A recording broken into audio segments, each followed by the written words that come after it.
Creative Tech Podcast. Hi, I'm Kaori and product designer and author.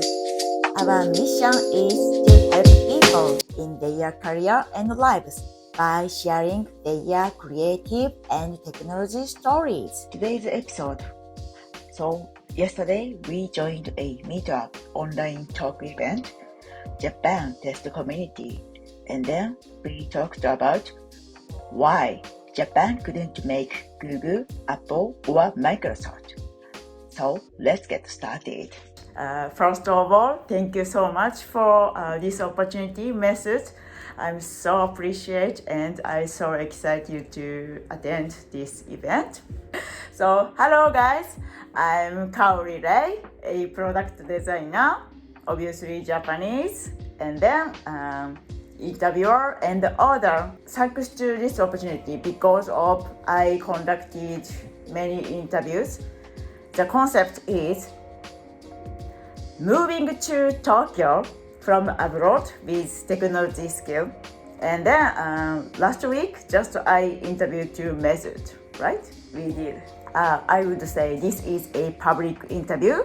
So I'm bringing to my special guest. My fun fact is I can sleep quickly, but I don't like using pillow. This is my fun fact.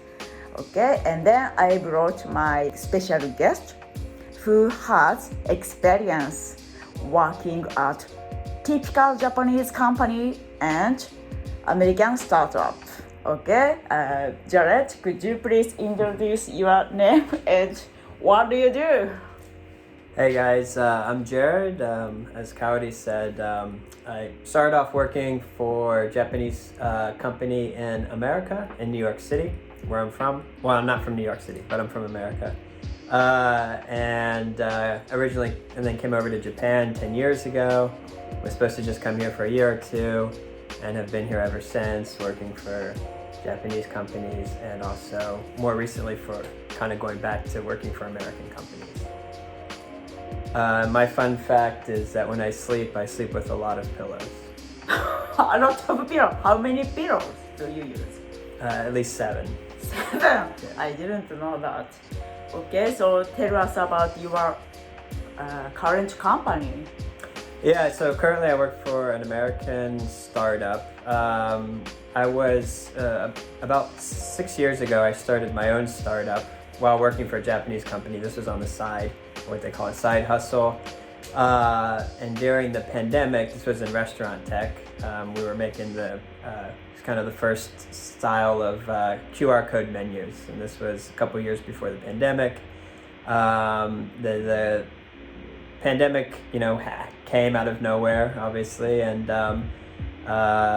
we ended up getting acquired by an American company, and that's they brought on the founders as well into the company. So what they call now is an acqui-hire, which is like acquire and hire in the same process.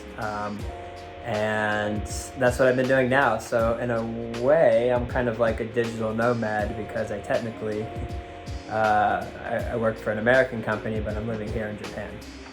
But yes, like Kaori had mentioned, I started off. I wasn't always working in tech. I work as a product manager, but I wasn't always in tech. I started off in finance. I studied finance in college, and I worked for a Japanese bank in New York City. And then transferred over to here. And then I worked for a Japanese advertising agency for a little while. And that's how I kind of got started into tech, although it was kind of not an intentional move. Then I worked for an American, or what we call a Gaishke, an American company's branch here for Norton cybersecurity. And I worked with them for a few years. And now I'm started. So have kind of a range, I guess, of big Japanese companies and American companies and startup.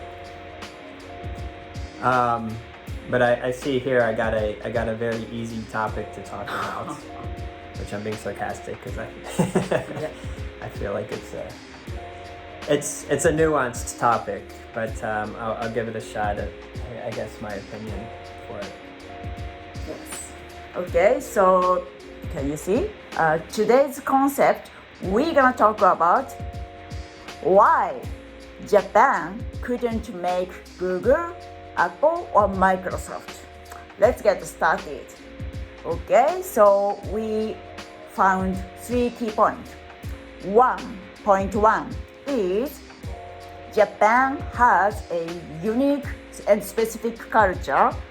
For instance, like a typical Japanese company, they have Nenko Joretsu, like age of hierarchy.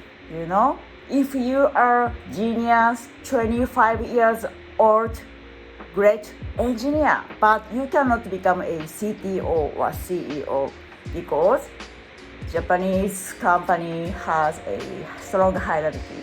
So you are all like a bottom, and then you have to wait for 40 years, and then if you are lucky, you can become a CEO, right?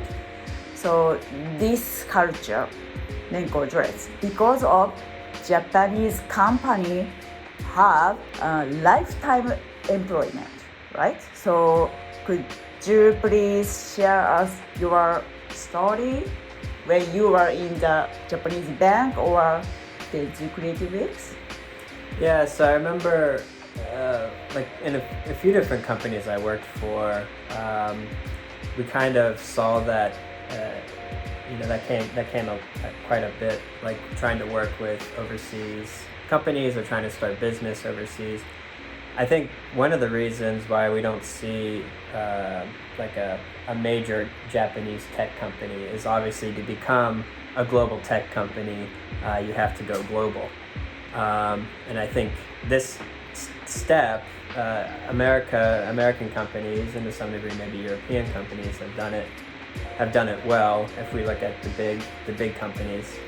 But this seems to be a seemingly difficult task for Japan to do, especially with modern, and I'm talking more about modern tech companies, because Japan had a really good, like we just had Naoki speak before this a little bit about the 80s process. In the 80s, it was, I think, a different story for Japan. I think, if you talk about the gaming industry or electronics or cars, the automobile industry, Japan was really successful going global and going abroad. Toyota is still the biggest car company in the world. And I remember, back in the 90s, Americans complaining about how Japanese cars really took over the industry. Detroit was the city where American cars were made, and Detroit was, American car companies struggled to compete with Japan, and Detroit's economy suffered for it. Really? Yeah.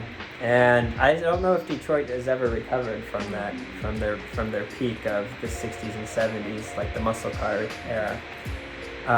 So it's interesting because if you look at it, so Japan, was a strong player, but it seems that, when you talk about tech products, or I guess more of the software side, I just don't know if we've seen Japan kind of replicate that success from the hardware, from the electronics, or monozukuri, what I believe what they call it here, for like making physical, tangible products into software.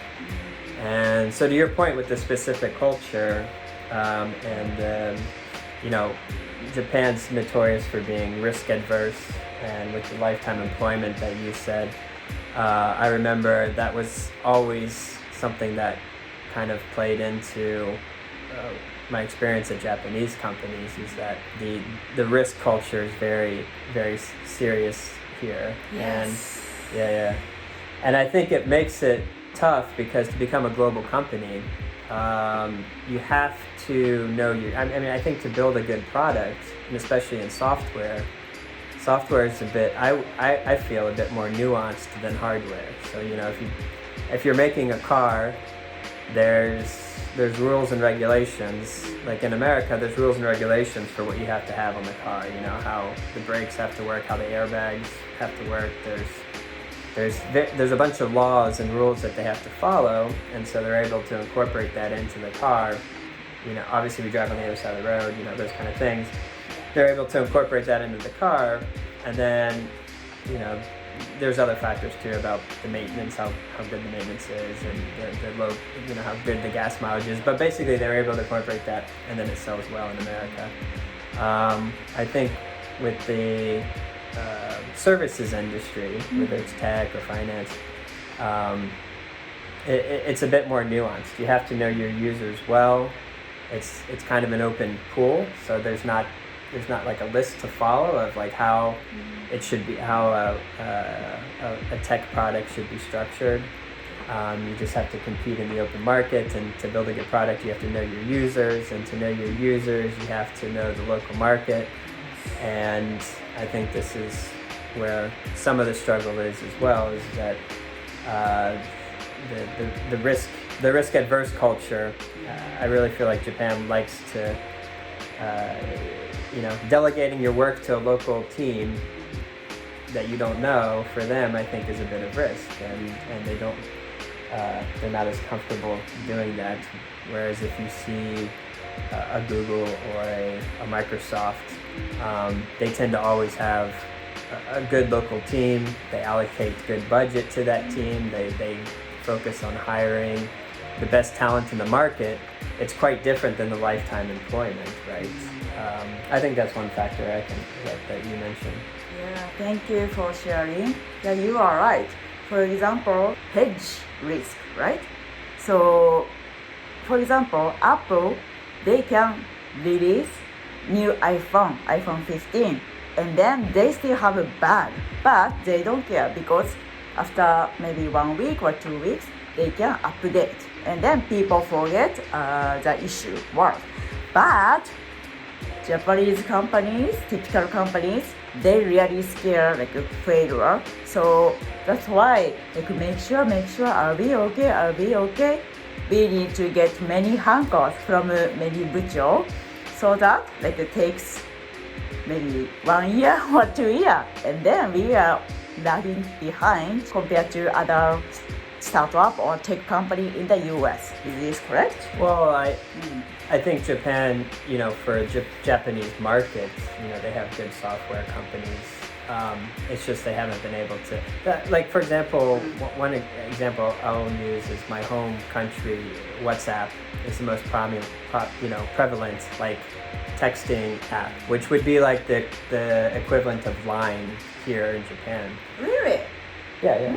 Actually, I would actually, because I've used both, I would actually say Line is a better product than WhatsApp. I think it has more features, it's more robust. This is my opinion. But I think it's a more, in some ways, a better product than WhatsApp. But if you look at where Line is dominant, you know, it's basically Japan, Taiwan, and Thailand. In Thailand, I guess you could say, are kind of more similar to Japan. Line, and I don't know if anyone here is from Line. I'd be interested to hear about if there's any kind of endeavors for Line to go globally, because I do think it's a good product, but you don't see it, you know, and this goes with most Japanese big tech companies. You don't quite see it. I know some people are here from Mercari, and I don't know if there's anyone here from Rakuten. They've made efforts to grow into the American market. The CEO, I believe, of Mercari said, if you can make it in America, you can make it anywhere. And I think there's definitely some truth to that. I don't exactly know why. Maybe because I'm American, so I'm on the inside of it. Maybe someone that's looking from the outside could give a better perspective of why a lot of the big tech companies come from America. But yeah, in my experience with the risk part and the perfectionist, that was definitely a big thing that hit, you know, that we always had to deal with. And there's also a micromanaging aspect. I remember when we had to do like a conference, or like there's like an expo in Austin, Texas, and this is when I worked at a Japanese company.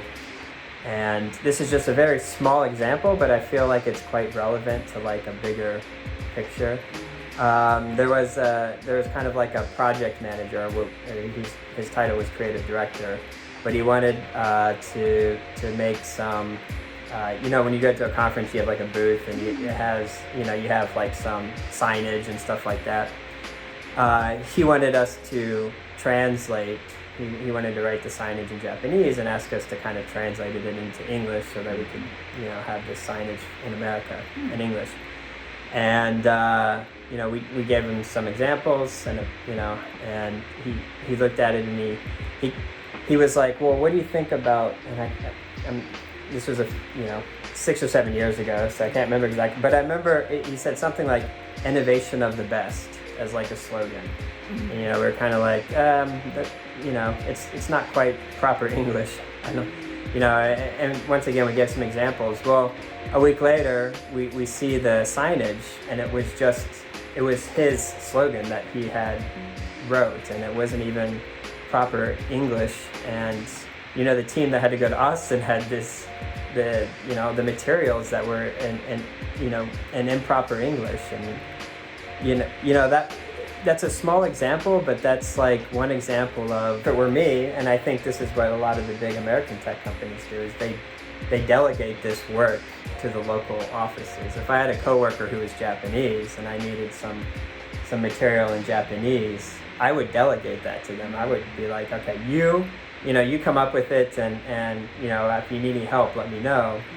But I would be really surprised if I got some Japanese back, and then I went in and said, no, we're going to use my Japanese, and and then make big signs for that and then put that up. But that's like I feel like a microcosm of kind of what happens, what I saw a lot working at a Japanese company and trying to work overseas. And I think that's that top-down approach, that kind of that strong micromanaging mindset, and it all kind of ties in. I think the lifetime employment that you said before kind of ties in.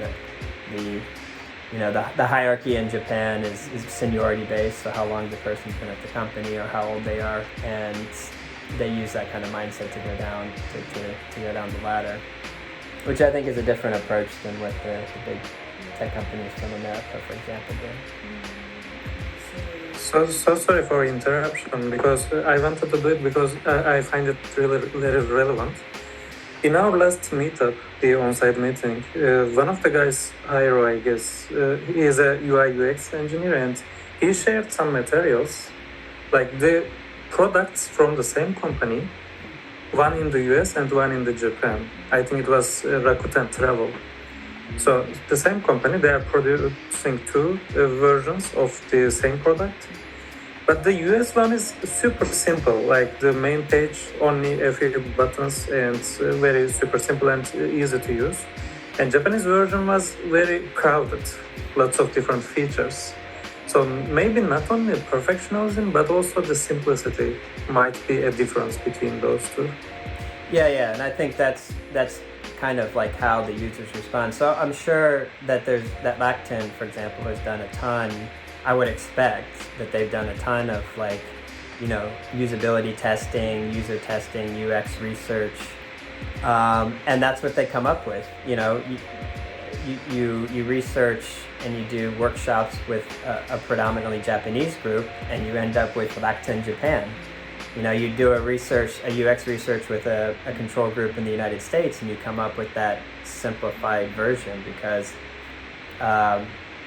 and that just must be a nuance in the culture. So Japanese people, when they go to a website, I'm not Japanese, if you couldn't tell, but like if you go to a website, I guess they want to see all the options just like right there, bam, and I can see everything that's going on.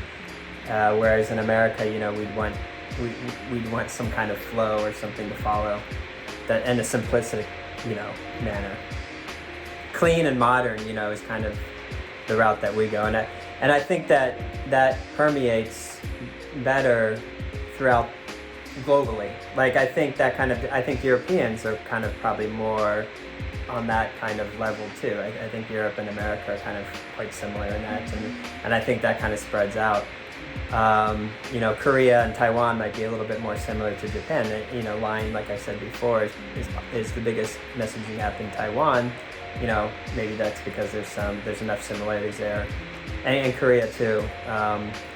But as a global company, I think that second example that you gave, the one from America, just seems to perform globally better.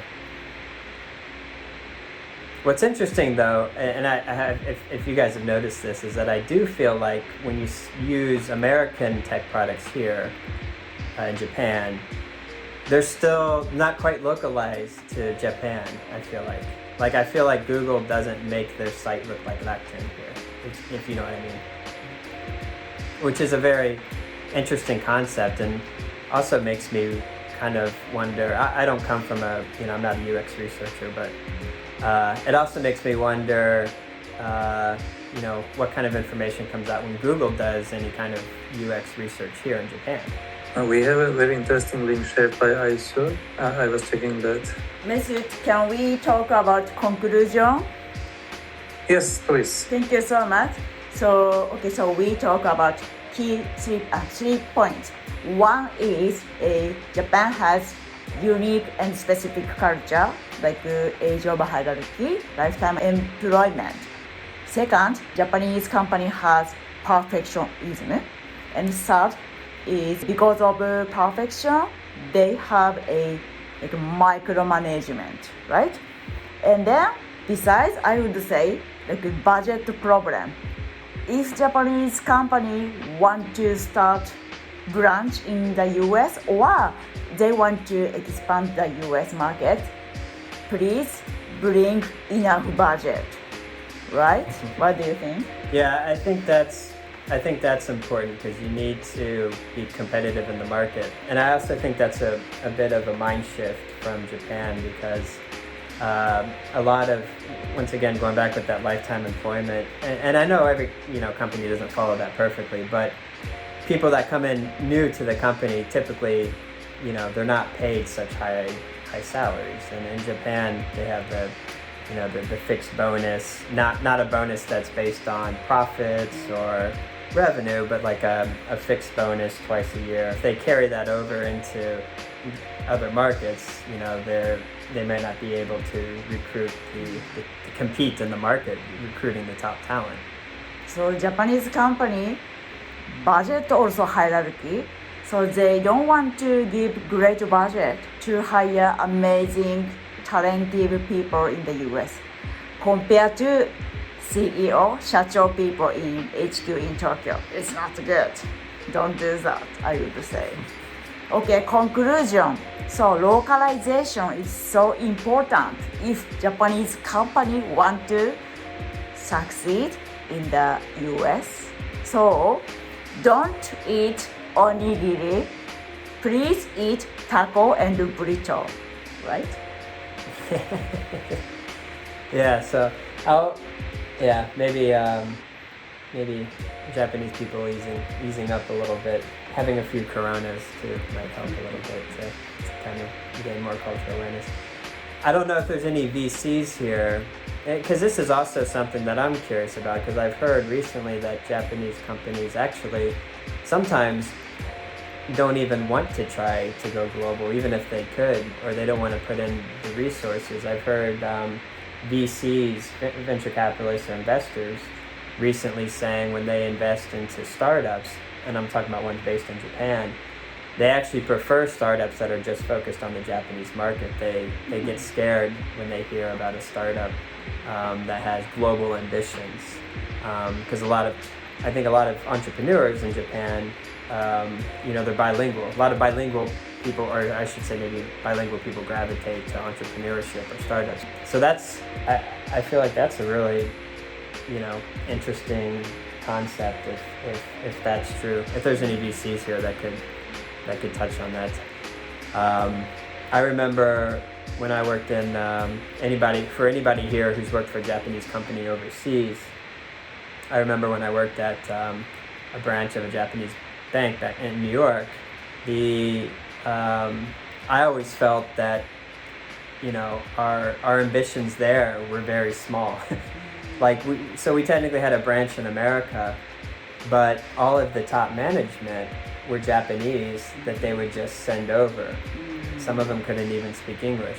They obviously couldn't understand the market, and they just hung out in the office and golfed a lot. Meanwhile, all the salespeople were from Japan, and that's because all of the partners, all of the dealings and the connections and the partners, the clients, all the clients that we had were other Japanese companies in America. We didn't, and some Korean. We didn't have like any American clients there, and I always kind of wondered, like, why? Like, we're here, we can do it. We've got a bunch of English speakers around. I mean, I feel like there could have been definitely much more of an effort and more business development could have been had, but from what I can tell, the interest just wasn't there from the company. Okay, so thank you so much for attending to our public interview. Thank you so much for listening our Creative Tech podcast today. We hope our story to help your career and life. See you soon. Bye bye.